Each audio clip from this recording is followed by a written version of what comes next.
You don't have to rush this step, this current step you're in. In fact, there's likely a deep wisdom in really taking your time, so to speak, where you find yourself right now. Because we're meeting in the liminal space. We're meeting in the in-between area. The place where something is complete, but what is next hasn't fully formed. Even if you understand the edges of it, you are in a very sacred pause. You are in a place where more is being done by you not attempting to force the issue. More is being accomplished by you allowing yourself to go into unknowing than you are attempting to figure out or sort for or find the answers. I invite you to approach this video with a meditative spirit, with a contemplative spirit, in the same way that you are allowing yourself the grace of the moments you're finding yourself in right now. Allow yourself to walk gently upon this path.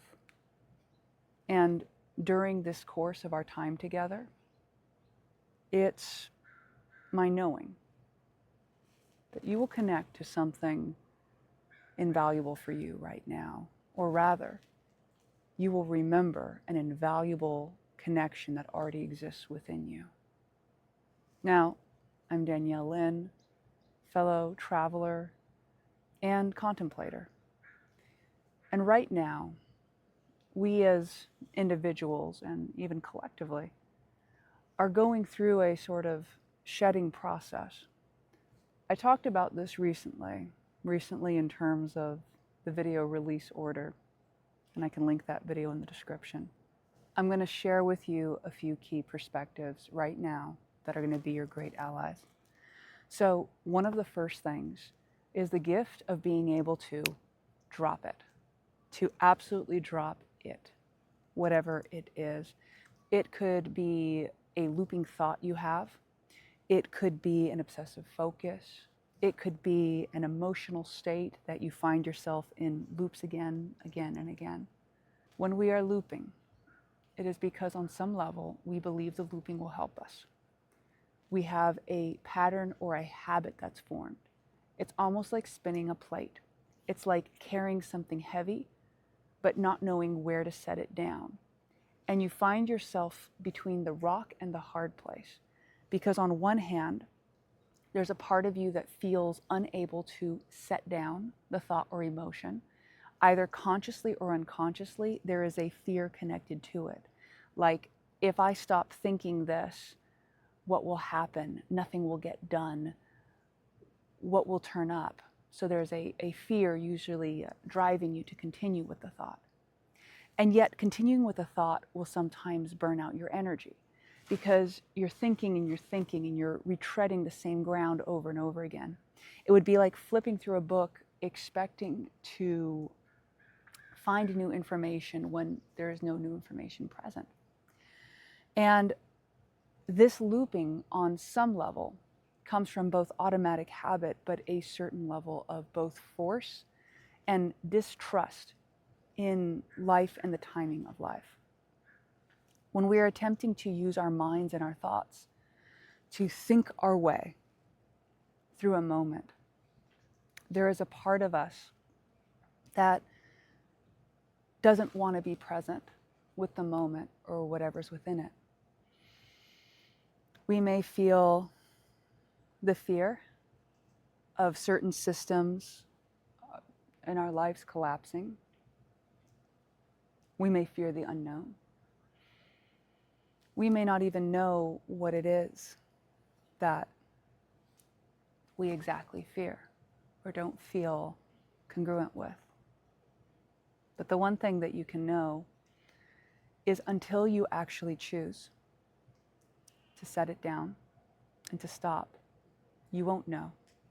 In a way, Looping your mind is like keeping yourself in homeostasis. It's keeping yourself in a perpetual yet uncomfortable balance.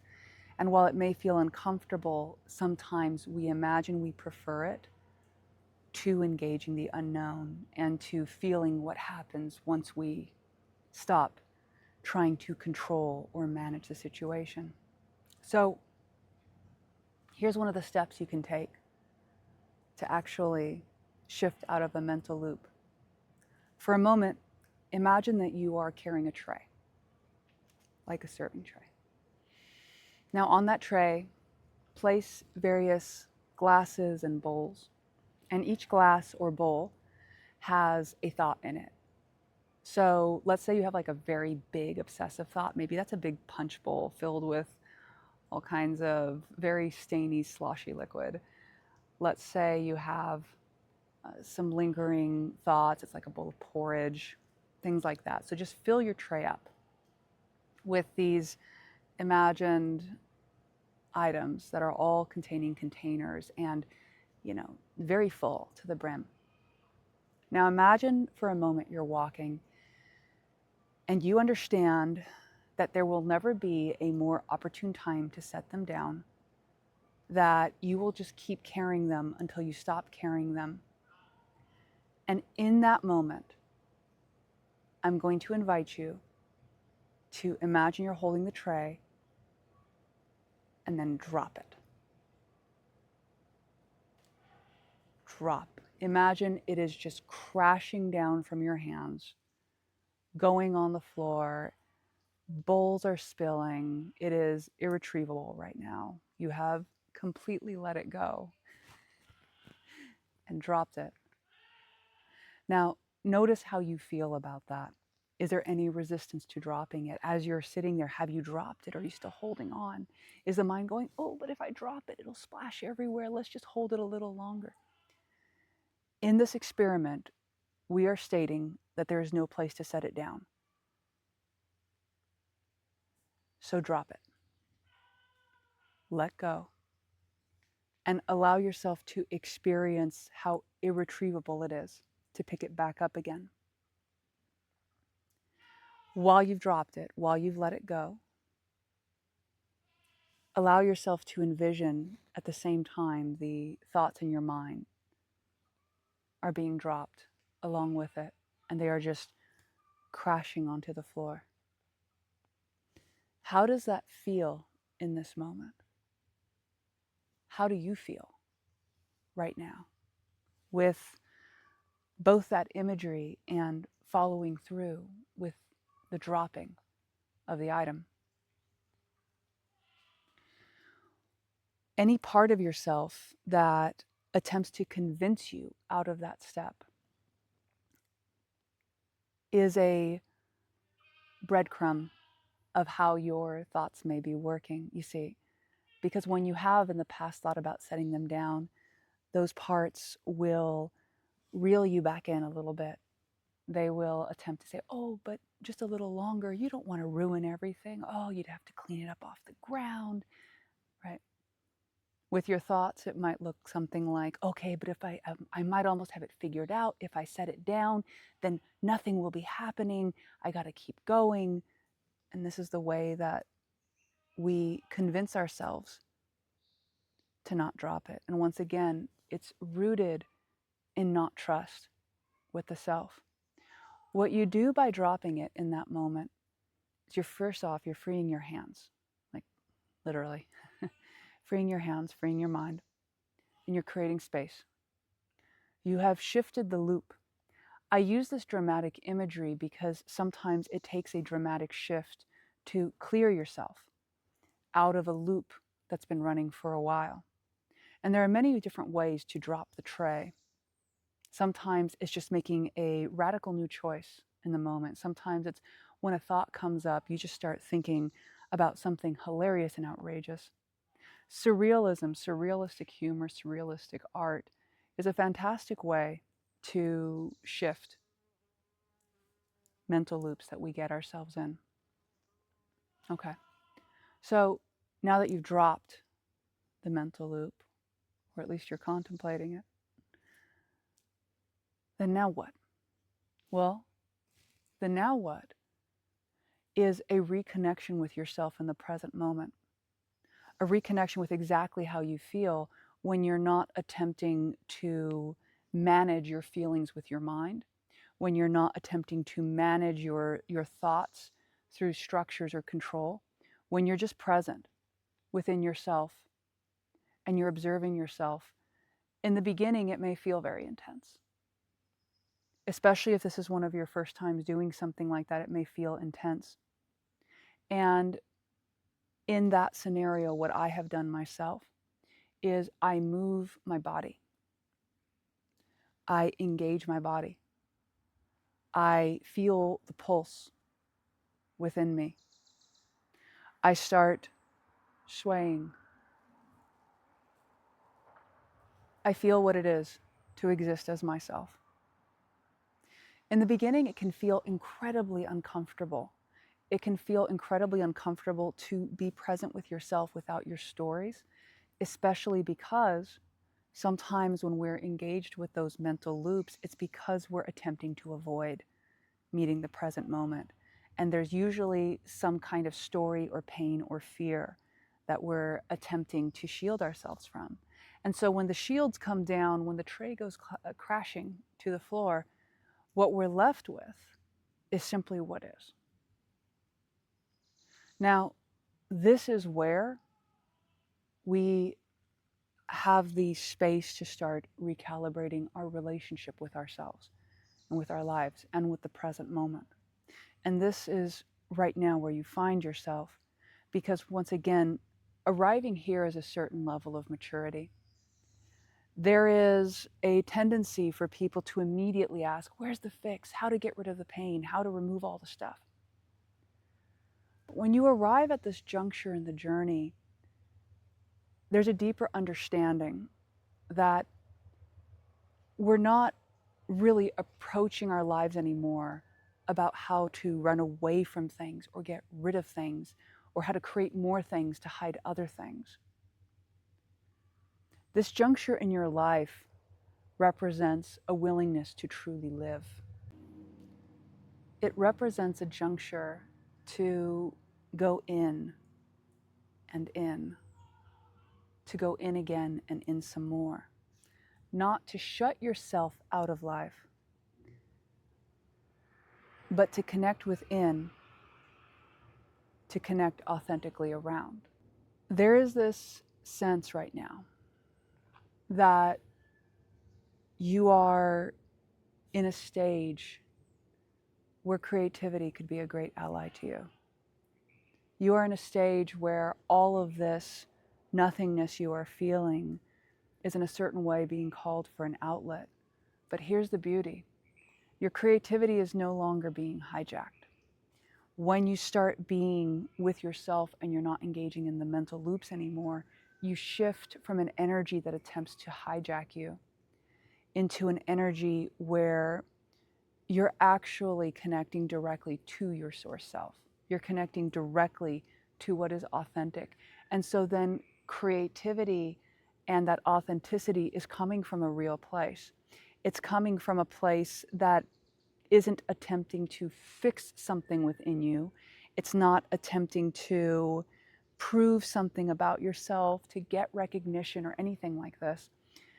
It's a creativity that is raw and honest and comes from your very life force. The results of that kind of creativity are boundless. It's not so much a matter of whether you can sell that art or not, or whether people will recognize you or not for it. It's a point where your creativity becomes, in and of itself, a transmutative process in the act of living, in the act of being alive. It becomes the expression of your shadow into gold. And I'm not saying that every act of creativity must be sourced from perceived pain. I am inviting you to consider that the nothingness that you've invited and inviting yourself to, apparently all at once, is potent. Spaciousness is potent because spaciousness allows for new thought, for new expression, for new way of being. And the exchange of that is the relinquishment of what once brought you comfort and knowing and stability, because you are rooting in from something that is even more real. So whatever has been leaving now, to just reaffirm, it's a reminder that what does leave us is simply complete in the moment, that we can trust those cycles of things coming and going, and that we don't need to numb ourselves from life. We can so directly engage with it and then allow that engagement to be an expression that dances with all of creation.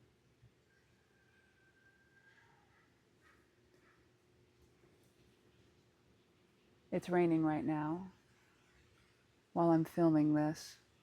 Raining and some wind. I've often seen rain as a cleansing factor in nature. When it rains, it's both nourishing, but it also washes away. It nourishes and washes away. And so I'm appreciating that rain showed up for us in this moment, nourishing and washing away. A few more clear thoughts that would like to come through. This is a reminder that you're both expansive, but to kindly mind yourself and remember that you don't need to stretch yourself beyond your limits, and that there's actually a wisdom in both understanding you're a limitless being and you are in an experience where you are temporarily having a body, you are within a system. So it's not necessarily benefiting you to push faster than the way your system would like to unfold. And so as you remember to trust your timing, which is what you're doing in many ways right now, you'll also naturally replenish yourself. Trust that even if you're not feeling the cycle of rise and energy now, that what you are doing right now is the replenishment that comes preceding that natural rise. The other thing to remember is we don't need to live through grasping anymore. You don't need to live through proving yourself anymore. Consider all that you have in many ways sacrificed and let go. Consider all these things and understand that in a certain way you've definitively closed the door on some old ways of being.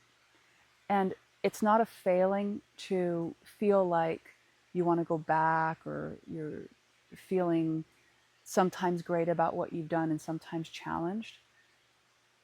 Please be kind to yourself, because you are undergoing a profound transformation at a level that may be even deeper than this human experience that you have right here. This may be like many experiences in the making, and that's monumental.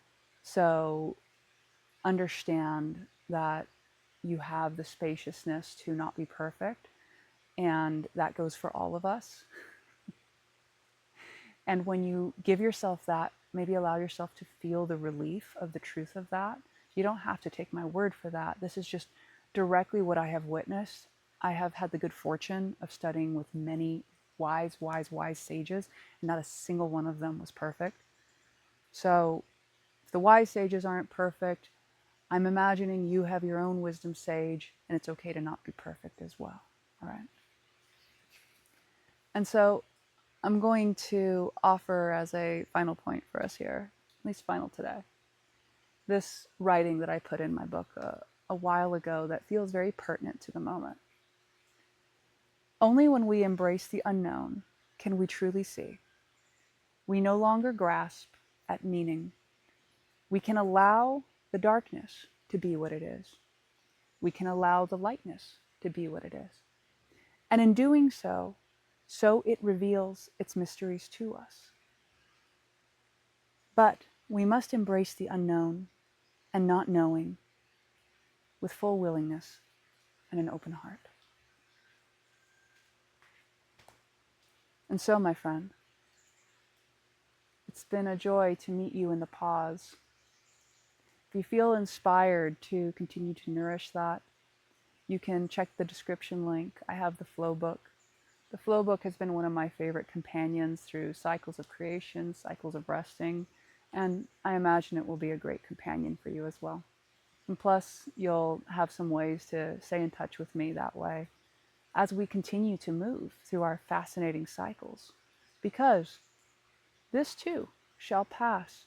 Whether you are enjoying it, whether you feel neutral about it, whether you don't like it very much, the beauty of all of this is this too shall pass.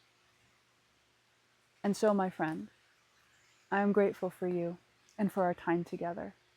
And I look forward to our next conversation.